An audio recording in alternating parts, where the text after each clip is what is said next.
It started with blood on the bathroom floor. I had just showered and shaved.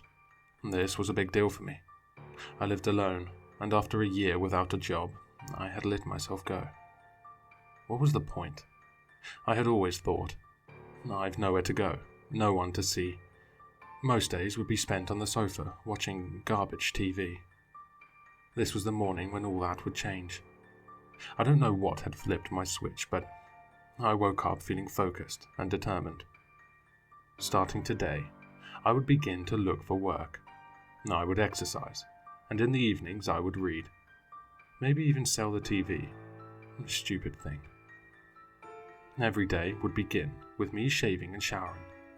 The daily shaving was probably a bit excessive, as it takes 2 weeks for me to grow the wispiest of beards. But that wasn't the point. Pride, self-discipline, they would be my watchwords from now on. Seeing the blood deflated me.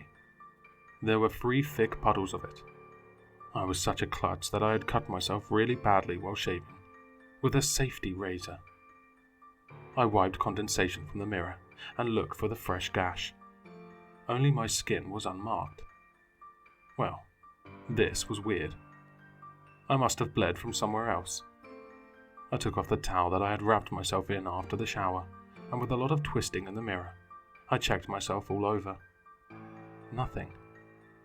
I wasn't the prettiest sight in the world, never had been, but there were no cuts in sight. I took a deep breath. This made no sense. But I knew that things could go one of 2 ways. I could let it get me down, a path which led me back to the sofa and daytime TV. Or I could get on with things. I had a plan, a life to sort out. I decided to clean up the blood, then go for a 2-mile walk. A drawback was that I did not have a mop, so I would go to the mart and buy one. I would also use it to clean the kitchen floor, the first steps of deep cleaning my apartment. Liking my new life choices very much, I headed out to the shop. I was soaked wet by the time I got back.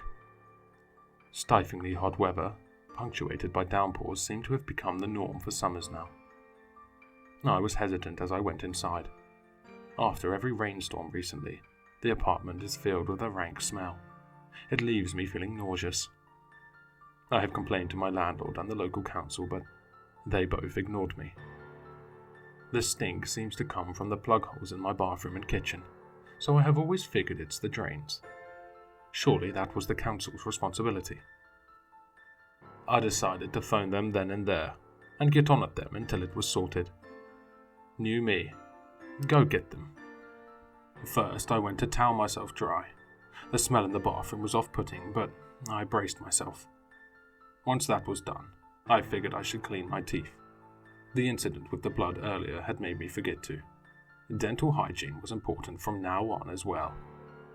I brushed vigorously, then turned to see if the old and unopened bottle of mouthwash in the bathroom cabinet was still usable. I took a swig and was about to spit it out, when I saw the sink was full of broken teeth. I felt sick, began to fill at my mouth, but my teeth were all still there. Shakily, I grinned at myself in the mirror. Like the rest of me, they were not in great condition, but none of my teeth looked to have fallen out. So what the hell was in the sink? They looked like teeth, were riddled, as I studied them, with decay. Using kitchen roll to cover my fingers, I did not want to feel the things touching my skin. I dug them out of the sink and put them in the kitchen bin. Feeling shaky, I went to sit on the sofa. The smell filling the apartment was worse than ever, and my head was now pounding. I decided to watch a little TV, just to calm my nerves. Something familiar. I don't know how long I was out for, but it must have been a good, deep sleep, because I woke feeling a lot better. I could see it had gone dark outside, and reluctantly decided to leave my busy list of positive to-dos until tomorrow. Today had been a setback, but I had to use such things to make myself more determined. I was still on track, until, rousing myself to get up, I saw the dark stains on the carpet. I must have stood in something, walked it in with me. They were close to black, but with a crimson hue, like congealed blood. The filthy stains trailed from the bathroom. I needed to clean them up. My bladder suddenly busting took precedence. I needed to go badly enough that I only hesitated for a moment outside the bathroom door. The stench had intensified while I had been napping. It was so bad, my eyes began to sting.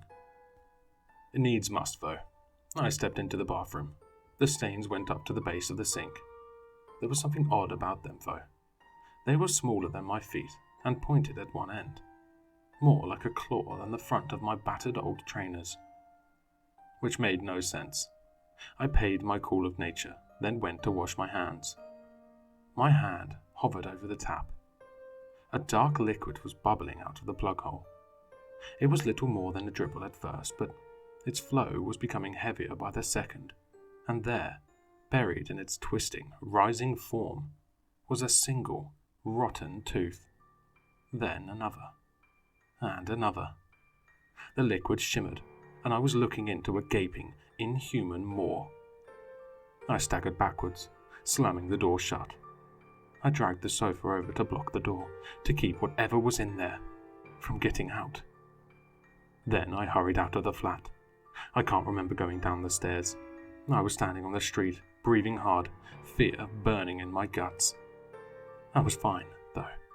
I was outside, away from it. Sweat trickled into my eyes. I wiped my hand across my face, saw that my fingers were stained with the darkness that had come from the sink, that had been traipsed across the carpet. Had it touched me while I slept? I felt paralyzed with terror, but forced myself to put one foot in front of the other. I wanted to keep moving, to put as much distance between myself and it as I could. I reached the end of my street, waited for the break in traffic before stepping off the pavement into the road.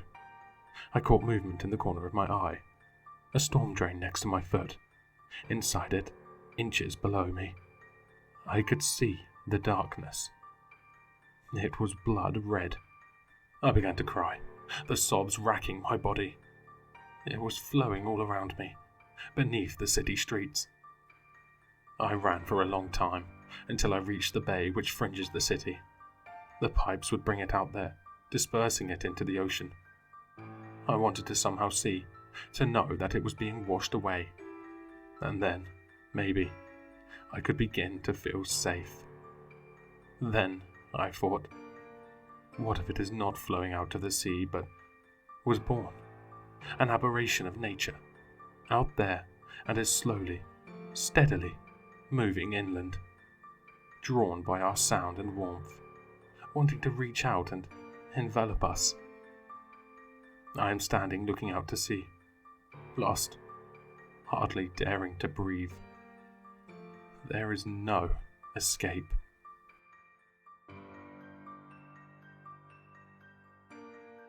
Hello listeners, if you enjoyed this story, please check out the author in the description. For more content, leave a like, comment, and subscribe for more sinister readings.